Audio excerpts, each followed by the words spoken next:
오랜만에 이 불교 방송에 출연하셨네요. 박원순 시장님 안녕하세요. 네, 안녕하세요. 반갑습니다. 예. 이제 먼저 상황이니만큼 네네. 코로나19에 대한 좀 서울시 대책부터 듣겠는데 이 수도권 감염 사태가 지금 고비를 맞고 있다고 하잖아요. 현재 상황 좀 네. 어떻게 진단하시나요? 예, 이미 뭐 뉴스에 많이 나온 것처럼, 예. 서울시와 수도권에 이 집단 감염이 산발적으로 계속되고 있는데요. 그래서 지금 이 방역의 속도가 바이러스 전파 속도보다는 빨라야 하는데, 예. 최근 추이를 보면 아무래도 사후 대응, 동시 대응으로는 한계가 있다. 이렇게 저희들은 판단하고, 조용한 전파, 이걸 막기 위해서 고위험 집단은 물론이고 일반 시민까지 아우르는 무료 선제 검사를 도입하기로 했고요. 예. 또 이 바이러스 특징을 보면 지금 5월 중순까지만 해도 이 감염 경로를 알 수 없는 확진자 수가 2.5%였는데 6월 초로 오면서 이게 13.2%로 급증했습니다. 예. 그리고 또 한 사람이 전파시키는 재생산 지수가 1 이상으로 증가했고요. 그만큼 전파 속도도 우려스러울 만큼 빨라지고 있죠. 그래서 지금 서울시가 이제 어제 제가 선제 검사를 제대로 하겠다. 그래서 지금 현재 이미 영어 유치원이라든지 학교 기숙사 입소 학생들에 대해서 네. 지금 하고 있고요. 앞으로 뭐 학교라든지 학원, 콜센터와 같은 밀집 사업장, 그리고 요양병원, 정신병원 같은 고위험 시설, 또 유흥업소 종사자, 노숙인, 뭐 이렇게 소규모 종교시설 요즘 이렇게 확산이 되고 있는 네. 이른바 고위험 집단을 선정해서 지속적으로 검사를 추진할 예정이고요.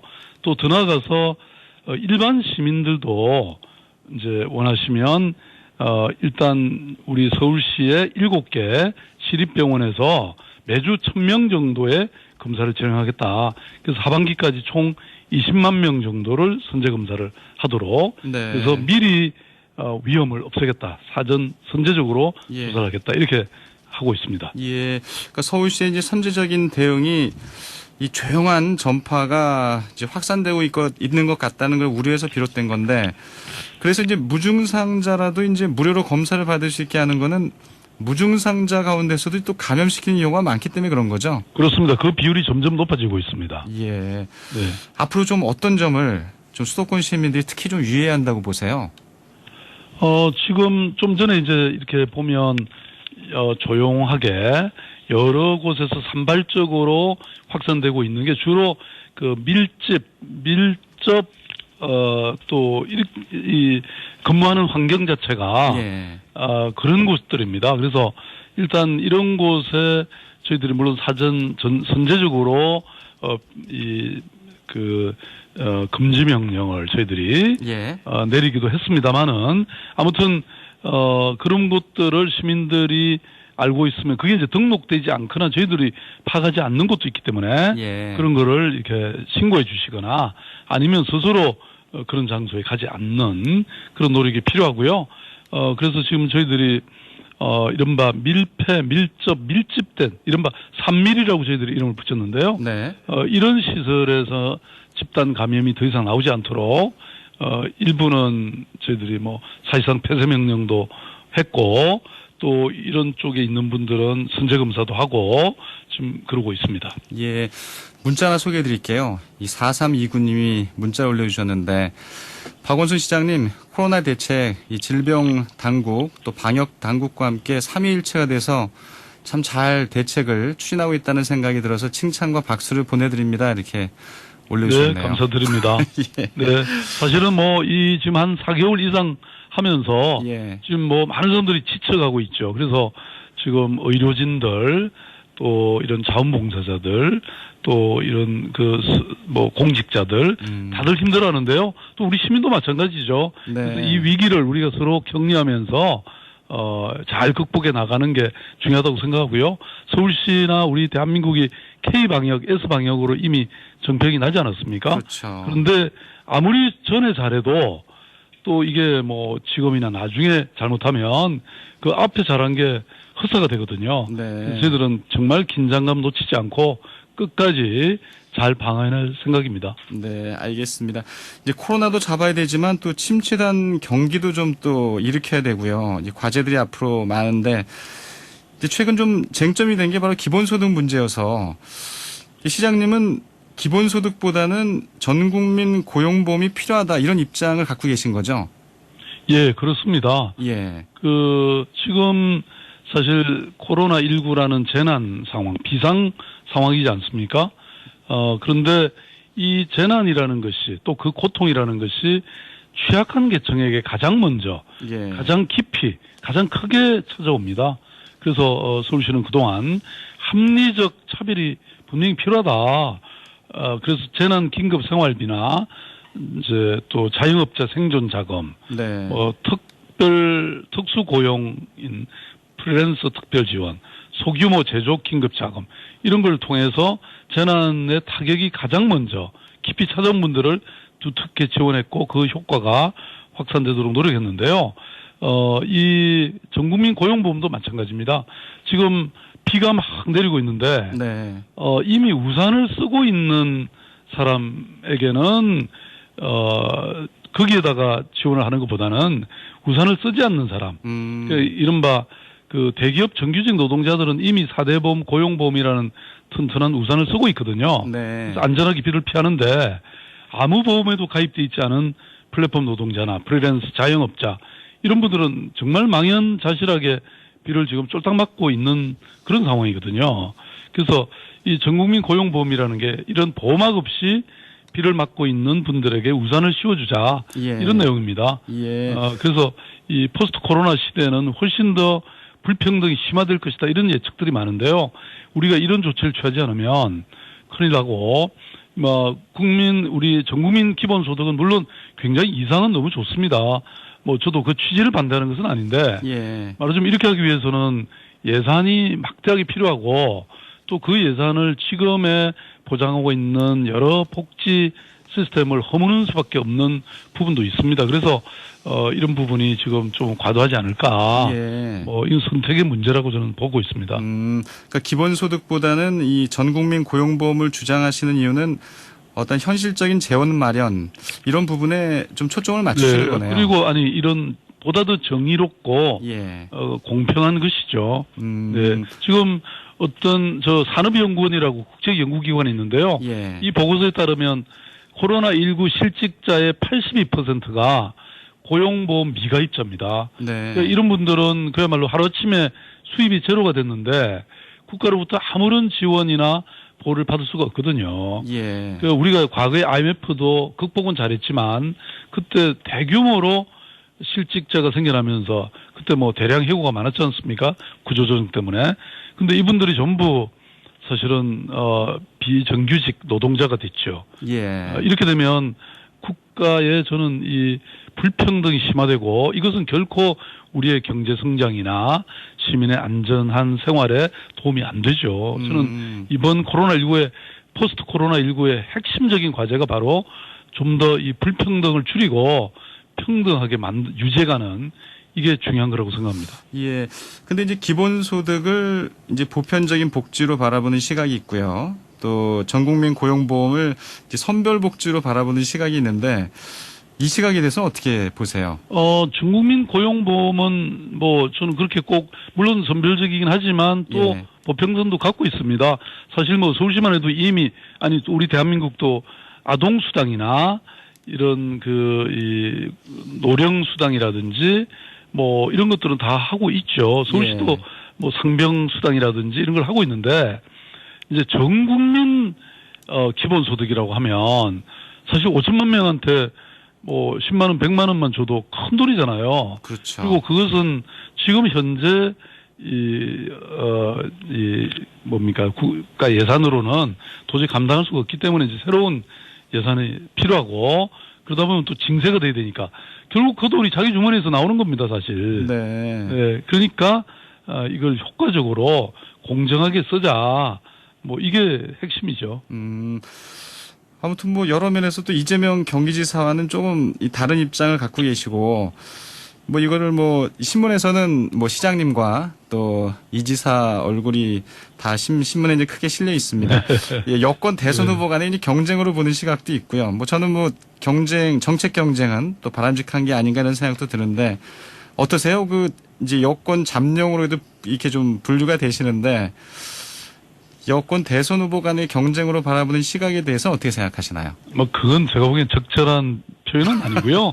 왜냐하면 기본소득도 또 제가 주장하는 전 국민 고용보험도 모두 다 이제 포스트 코로나 시대에 네. 우리의 삶과 패러다임을 근본적으로 바꾸려는 시도들이고요. 저는 이런 것에 관해서 깊이 있는 토론과 논의를 통해서 사회적 합의를 이뤄 나가는 게 중요하지. 이걸 뭐 경쟁과 대립의 구도로 몰고 가는 것은 옳지 않다. 좀 더 다양하고 활발한 논의가 저는 필요하다 이렇게 보고 있습니다. 알겠습니다. 아무래도 뭐 시장님께 이 정치적인 질문을 몇 가지만 좀 더 드려야 되겠는데요. 네. 이제 6월이 이제 호국 보훈의 달이잖아요. 예. 그래서 뭐 관심이 큰데 현재 이제 국군 최고 원로를 꼽는다면 백성엽 장군은 이제 꼽고요. 근데 일각에서는 이제 전쟁 영웅에 대해서 예우를 해야 된다 뭐 이런 주장도 있지만 또 일각에서는 이 친일파에 대한 잔재를 청산해야 한다 이런 주장도 있거든요. 시장님은 어떻게 보세요, 이 문제? 저는 역사의 평가라는 것은 뭐 사람마다 다 다를 수 있다고 생각하는데요. 그래도 예. 우리가 보편적으로 어떤 국민의 이 합의된 평가가 있을 수 있다고 생각합니다. 그러니까 다시 말씀드리면 우리가 오늘날 대한민국이 존재하는 이유는 그야말로 우리가 독립을 위해서 풍찬노숙한 그런 독립운동가들이 오늘의 대한민국을 만들지 않았습니까? 네. 그 점에서 저는 역사를 엄정하게 평가할 필요가 있고요.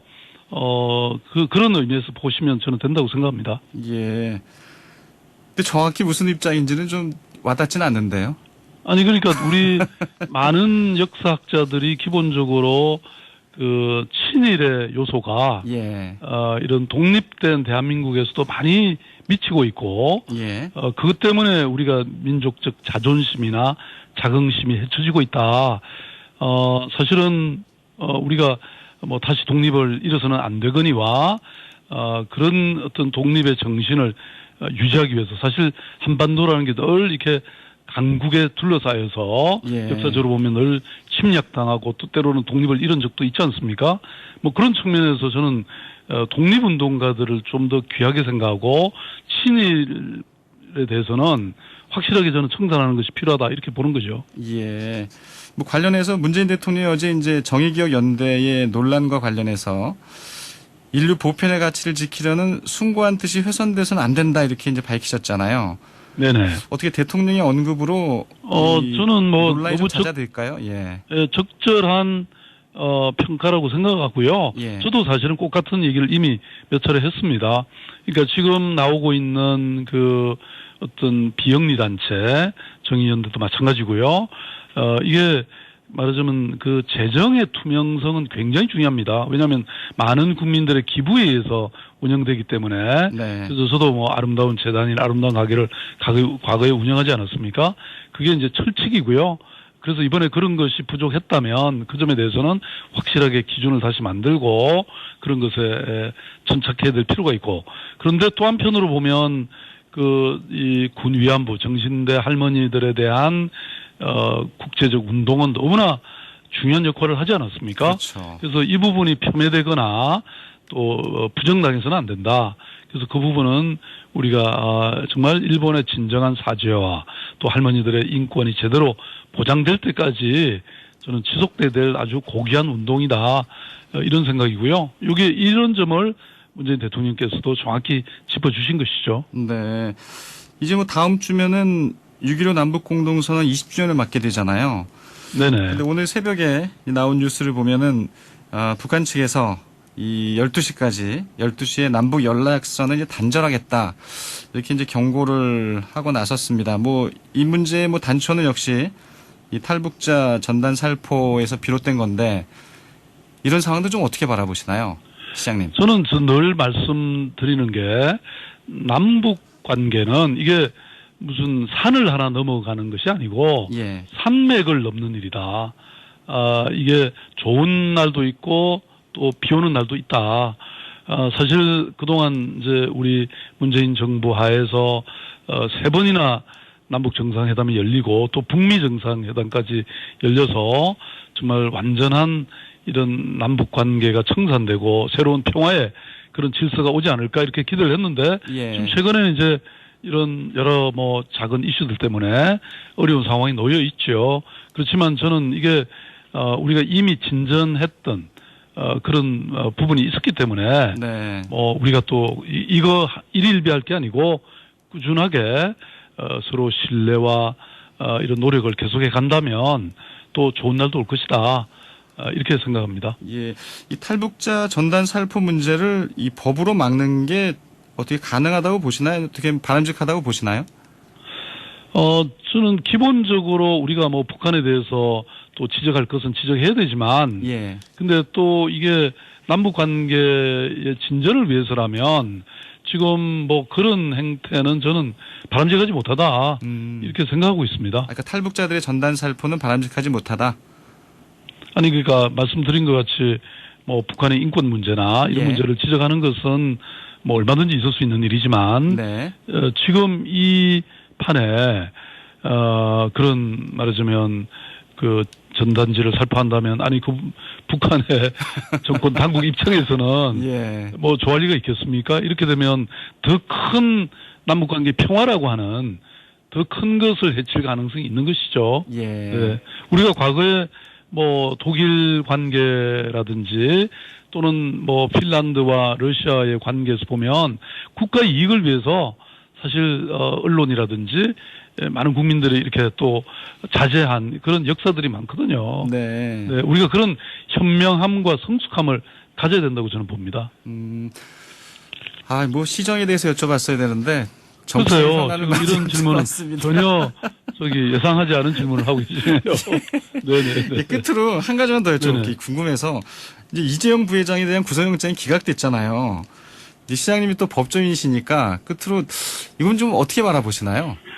글쎄요, 뭐 법관의 이거 판단을 오늘 존중해야 되지만. 새벽에 일어난 일인데 제가 예. 그거는 뭐 검찰이 또 법원이 어떤 판단을 했는지 아직 제가 기사도 못 본 상황이어서요. 보고 답변을 드리겠습니다. 알겠습니다. 뭐 이 사법부의 판단 영역이 아니겠습니까? 예. 청취자님들께서 뭐 응원과 이 격려의 문자를 많이 보내주고 계시네요. 8639님. 저는 박 시장님의 진짜 팬입니다. 늘 응원합니다. 이렇게. 아유, 보내주셨고요. 감사드립니다. 더 열심히 하겠습니다. 예. 예, 시장님 뭐 오늘 또 오랜만에 이렇게 전화 네. 인터뷰를 해서요. 정치적인 현안을 많이 여쭤봤습니다. 네, 오늘 네. 말씀 고맙습니다. 네, 감사합니다. 박원순 서울시장이었습니다.